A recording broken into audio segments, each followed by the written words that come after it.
Perfect.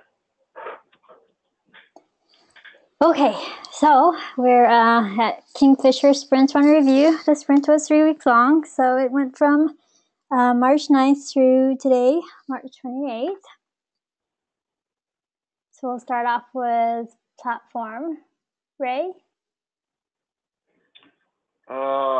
Yes. So, well, I didn't have anything to do with the first bullet other than writing the bullet, but I'll talk to it anyway.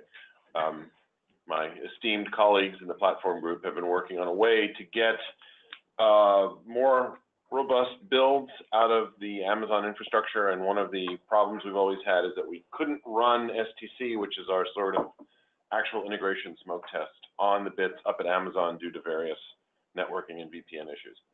So they came up with a scheme that allows us to actually use Amazon cloud resources to run STC. That's almost done. We have a few bugs we're trying to work through, but it's in pretty good shape. Version, okay, good. Yeah.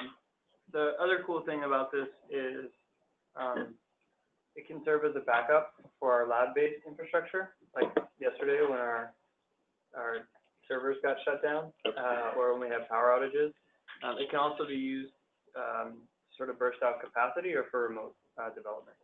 So your bandwidth and latencies to EC2 are going to be better than the lab in most parts of the world. Yeah. And this would enable you to spin up a cluster. It's also a program we can consider expanding to larger segments of the development community. Yeah, tutorials. Right? For tutorials is a good example because people often show up with either underpowered or no laptops, and they don't have any way to run virtualization on their laptops or their Windows or yada, yada, yada. Yep. This way we have the ability to just sort of pre-allocate some compute infrastructure so that people can run stuff. V2 will have credit card integration. Exactly. We have to get a nice cha-ching sound from somewhere. That's our new funding model, Bill. We're going to sell $5 an hour. Okay, moving right along. So while this is going on, Ali's been after me forever to try to get pipeline to build ONOS, so I've been playing around with it. It has some very nice properties, one of which is that you can run things in parallel.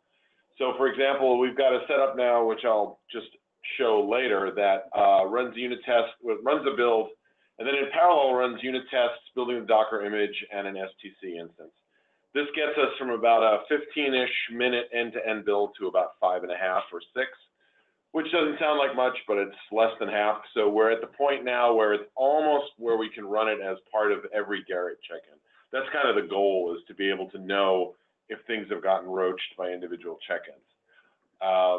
And this will, as Thomas said, allow more comprehensive validation as well. Right now, we don't run STC on individual check-ins. We only run it when someone feels like they want to run it. You don't appreciate the binary search to figure out. You have to figure out which exactly, which check-in broke intents for the 535th time. Thomas did some work to enhance the application subsystem to allow single jar file applications. I'll let him talk to that one. Yeah, it's basically in a lot of our apps, and it'll certainly be the case with Yang models, which are, as I will talk later, installed as ONOS apps. A lot of them comprise just of a single jar file. So having that jar file inside another kind of a babushka-like enclosure, it's kind of silly. So the enhancement effectively just injects the application meta file and features meta file directly into the single jar, and that jar can be then drag and dropped onto the ONOS in order to install and activate it. Why don't you take the last one too? Okay. And also as part of the sort of part of the dynamic configuration demo, we needed to have an easy way to build and register and install Yang models. And so to that end, Brian and I put together a Yang model macro, which is defining Yang bucklet, that allows with about really effectively 2 lines of buck, or 4 lines of buck file to build, automatically build a ready to install Yang model. And I'll talk more about it as part of the DC. Okay. All right. Okay, yeah, that's it for us. Thank you. Web UI, Simon? Yeah, so for the Web UI, we really just had a laundry list for continued development of the region-aware topology.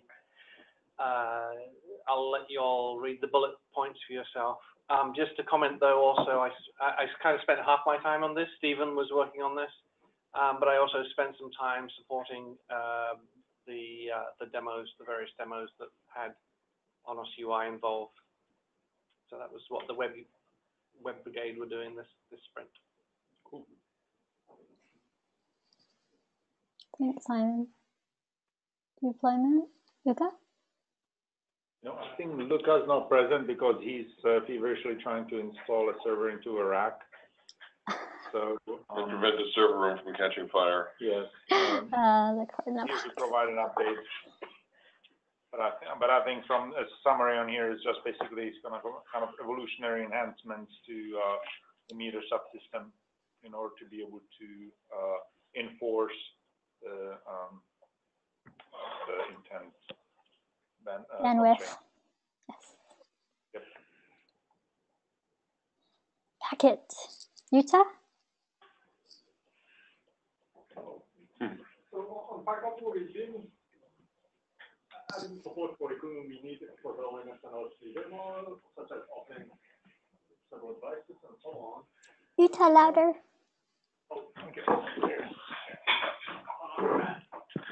Is it somewhat better? Much better. Okay.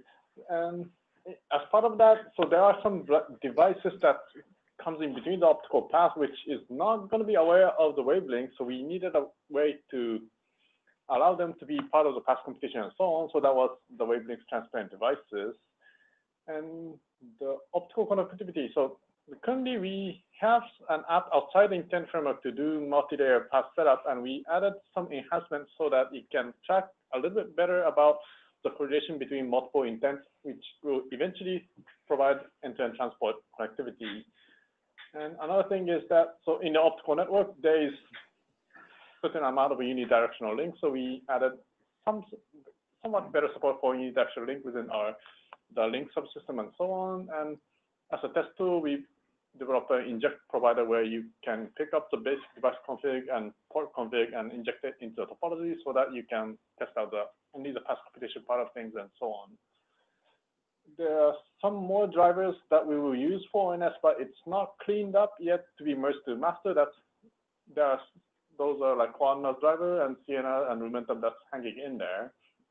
Also, one of our devices was speaking OpenFlow 1.4, and we have initial support for it, but the problem is that there's a bug in Loxygen, which was preventing us to finish the handshake. So we first need to upstream that change to Loxygen and bring it back down. So it's probably going to take a little bit more time to make that happen.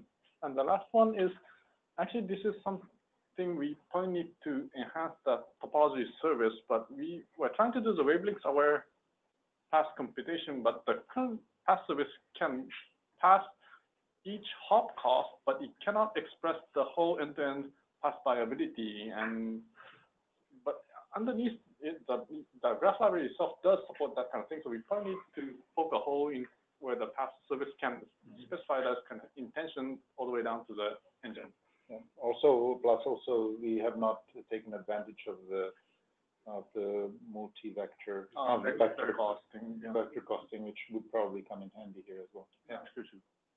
Anyway, so that's about it for the packet optical. Thanks, Utah. Virtualization. User? Hi, can you hear me? Mm-hmm. So in this sprint, we've successfully merged the virtual switch and external controller channel handler, and also initial implementation of OpenFlow agent for external controllers.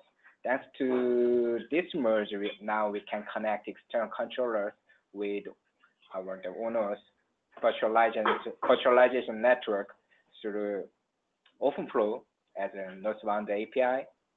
So, but now our stage is that we can just deliver events only. So we need more time to start to deliver packet and more OpenFlow data structures. But we just compound that our events and they can make a handshake for the external controllers and ONOS virtual networks. And also we revised the packet processing workflows.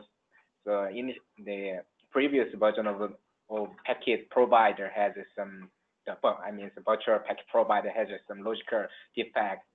So we revised it, and also we added the virtual flow objective manager and the service interface on that, and also include some minor bug fixes. And so waiting for merge, so we have a distributed store for virtual flow rules, and also the meter manager and store, and we also provide some automated the CLI completers for virtual network command line commands. As in progress work, we need to revise the virtual flow providers. The internal logic to do that is still have some needed to cover more cases.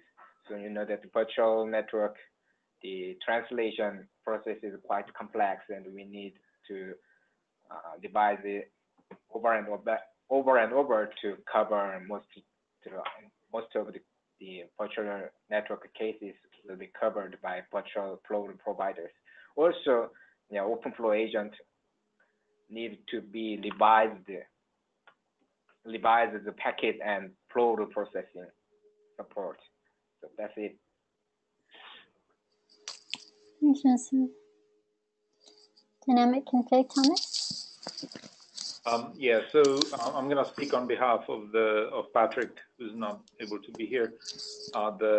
Yesterday, the brigade demonstrated successfully both demo 1 as well as demo 2, though demo 2 still has some issues, but those are being currently addressed. And for demo 1, and I think overall actually for demonstration of both of the demos, the team is now working on improving the overall demonstration flows to kind of augment the collateral visualizations. But for the most part, I think they've achieved the objectives. So the goal is now to stabilize things, make sure that they're working smoothly and repeatably, so that we can demonstrate them on the ONS show floor. As part of this work, the UI, the Yang UI, which Simon has started last month, was enhanced to integrate it with the actual Yang runtime now. So now we can actually show all the registered Yang models and the modules contained inside those models. You can show them in a table and a flyout details pane. We will also be adding ability to view the Yang files themselves, although that's kind of a little bit of a lower priority item, but we will definitely add it since it's a fairly cheap thing too. We've also released ONOS Yang Tools version 1.12b7 last week, so thanks, Ray. And as I've alluded to earlier in the platform update, we are now capable of building Yang models as ONOS applications and then install them as the same.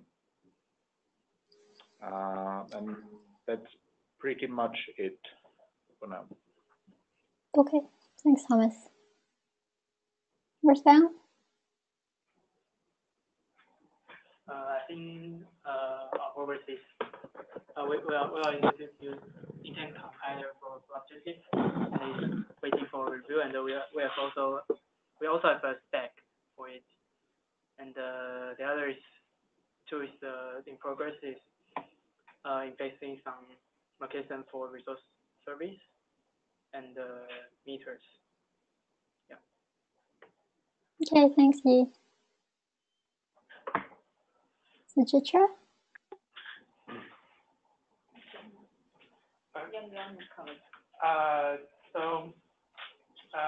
We did a couple things. One, we started looking at revising the old performance white paper. So we investigated some issues in the test and updated the test results and analysis for those issues. We also added a new test to the paper that we added since the last paper was done. The Docker Hub, or the Docker test, will now run all the images on Docker Hub. There's now a table on the wiki and you can see the results. Right now it's a fairly simple test, kind of just brings up the Docker images to make sure it can form a cluster. In the future we'll be expanding that. But we also added a check for multiple tags on the same image. So we noticed that the 183 and 184 were on the same image. So that's fixed. We're working on making the intent test more stable and more reliable results, looking at things like timeouts and retries. That's under review, and we'll probably be merged this week or next. We created a document for OpenFlow 1.5 features. The idea is we'll share this with the community at large and then move it to the wiki. And the goal is to have where in ONOS we're using these features and how they can be tested. And then we're also adding bandwidth allocation to our indent test. Right now it's on the point-to-point one. We noticed when we were doing this, there were some minor bugs that I think we got fixing. And then we added some tests for the atomic value distributed primitive. Next slide. So the sprint, there are 21 bugs resolved and 57 created for a total of 148 open bugs. There's some high priority bugs. I think most of them are not new. I'll just highlight the ATA bugs. The first one, we believe that will be fixed with the changes to copycat and in regards to connections. The next one, ONOS ATA cluster failure, that one is the one that Tara was seeing with the cord fabric with hardware switches. So I think once the first one is fixed, we'll take a look at that one. And then the next two, I don't know what the status is for those. Thomas, were you still working on those? Which would, right now I'm not working on anything. Okay, anyway, so you're talking about the next one, which is the... Yeah, the application states and then links missing. Yeah, no, right now those fell below the compliance priority. So I think right now those are, need someone to look at them. Yeah, well, we know the links missing are caused by flow rules falling out, and I think this is something that's gonna eventually become part of the scope of the work that Jordan's looking at. Okay. That's right. And most likely the same thing can be said about the application state. Okay. I mean, in a sense that Jordan would be taking over those. So I also want to highlight the second bug, 6181, which is the flow objective performance defect. So that is blocking the performance white paper updating. So if we want to put the flow objective results there, so we need to resolve this before the release, at least I think. Just before the K release, right? Yeah.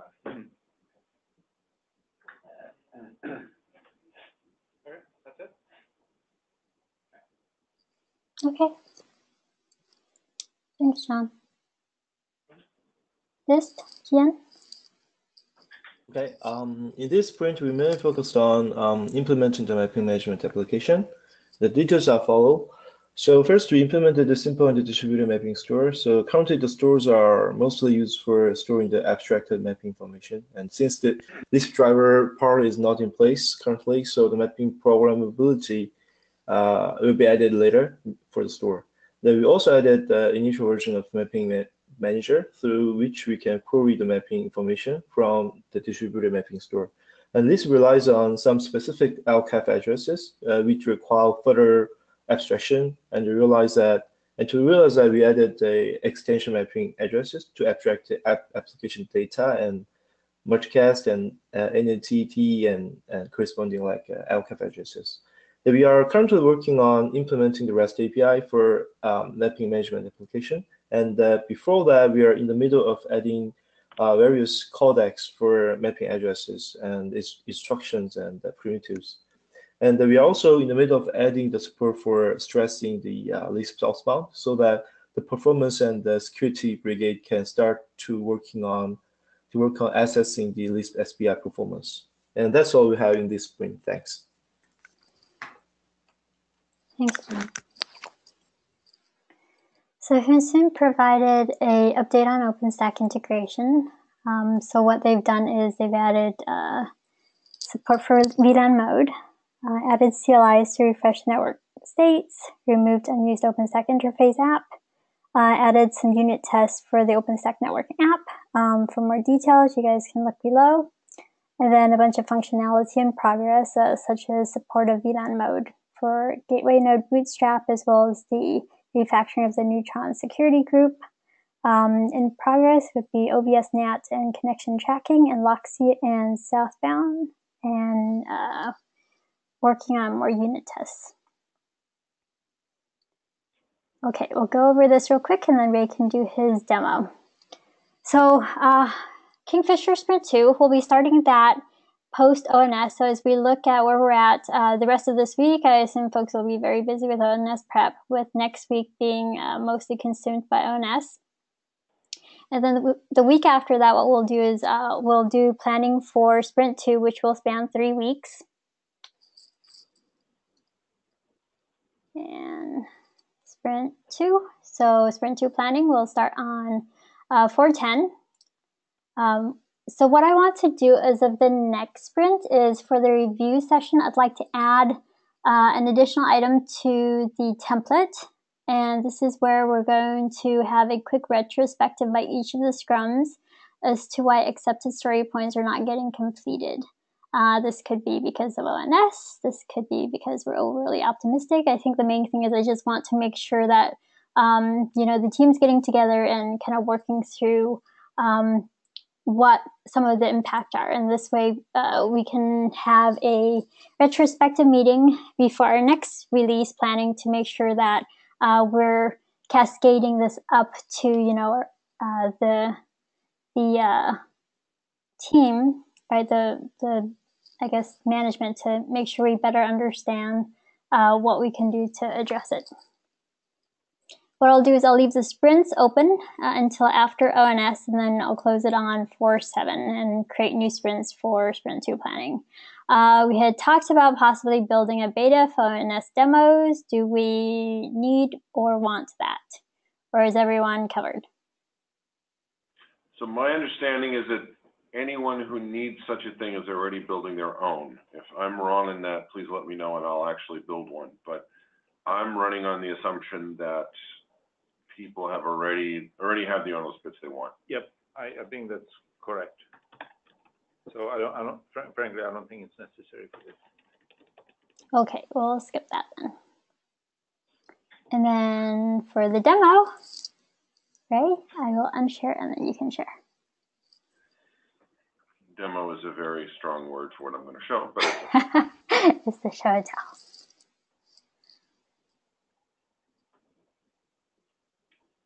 Do I need to do anything? Are you in a meeting, right? I'm in the GoToMeeting, yeah. Here we go. Get my screen. Get rid of this guy. Okay. You've probably seen this UI before on some of Ali's stuff if you've attended any CORD meetings.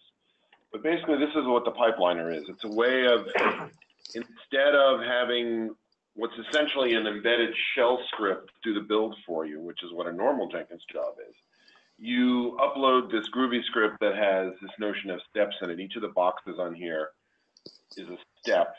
Everything is pink right now because of problems with STC running, but that's not the important part. I just want to give people sort of an idea what it is when I talk about doing a pipeliner. So you can see we have this section here for doing a pull, which is literally what you'd expect. That's the git pull. Build is to build ONOS. Test, I'll show you in a minute. And then declarative post actions is cleanup. You'll notice these numbers are surprisingly crazy small. That's because this is an incremental build, not a from scratch build. So it's using a known set of sources, and then when it does a get pull, it's only getting the new ones. And as we know, Buck is really smart about not building things it doesn't have to. So the test part is where most of the time is sunk. And I'll show you, just give you a quick idea of what that looks like. So I click on this configure over here, we'll see what my script looks like. You see here these stages that I was referring to before, the boxes, that's where they come from. And so like the pull one is telling Git how to get things. This Warden client is what's communicating with the STC cell fetcher to get a cell to build on Amazon. All very exciting stuff. This is the part that's kind of interesting. So you saw the test box had 6 minutes worth of work in it. You can see that in parallel, we're actually running the unit tests out of the standard ONOS build. We're building a Docker image, and then we're running STC on the cell that we acquired before. So we're doing all that work in 6 minutes because we're taking advantage of the fact that none of it has dependencies on anything else. Then at the end, everything kind of comes together, releases the cell, and that's what the cleanup step does. So that's kind of where I think we're going with the pipeliner. The idea is once all of this stuff passes, it's kind of the way DevOps tells you to do things is now you have the ability to say, yes, I trust this build and I can release it if somebody needs one. So there's really no need to say, oh, we're going to do an RC and do special RC testing or whatever. You should always have an RC if it passes through this pipeline. So end of demo. Do I have to give it back now? There we go. So really, I mean, just a quick question on that. There's really very little reason you need to wait to replace the existing Git validation build with the pipeline-based ones, right? We should be able to convert to the pipeline-based one even without the STC being ready. As long as we, of course, we can't do that step, but we could probably already save time by running unit tests and Java docs, for example, in parallel, right? Yeah, well, I think, Brian, correct me if I'm wrong, but I think that would require Buck work. I think Buck is already doing that part for us. Sorry, what was your question? Unit tests and separating unit tests from Java doc. We do that as part of the same step, right? Right now we're on they're no. two separate invocations. So Yeah, we can definitely do that. Yeah. And the Docker, which takes a long time because it's downloading a lot of so right stuff. there, three things will be running in parallel right after the build, incremental build. And the other thing that I didn't mention is in the UI I just showed, that's what I'm using for testing, where the script is actually built into the Jenkins job. The way you're supposed to run this is you're supposed to check that file in and have it under source control. So we don't have this problem that we have with the normal Jenkins jobs where if somebody makes an ill-advised change and things break, you're kind of like, what happened? Yeah, exactly. This is a source file like anything else. Yeah, no, that's good. I like it. So I guess whenever it's prudent to do so, I would swap over as soon as possible. I mean, not necessarily before ONS, but I would do that. And then whenever the STC stuff is ready, we can fold it in then easily, right? Yeah. I mean, we would probably already save time. I think so. I think so. Service Cool. it nightly. I like it. Nice. Okay, I think we're done. So thanks, everyone. Thank you, Ian. By the way, I do like the idea about the retrospective.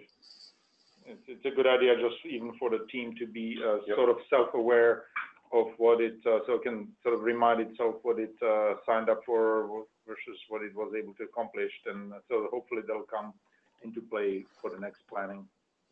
I think it'll be useful, and then we can, based upon that, monitor where some of the issues could be. I think if the teams are being overly optimistic, one thing we can start looking at is, in general, right, from a Scrum standpoint, usually the Scrum works as a whole to work through kind of the story point assignments. So we can start talking through, does it make sense for the team to work together to kind of average that so that it ends up being not so optimistic. Yep. Great. Thank you. Thanks, everyone. All right. Bye.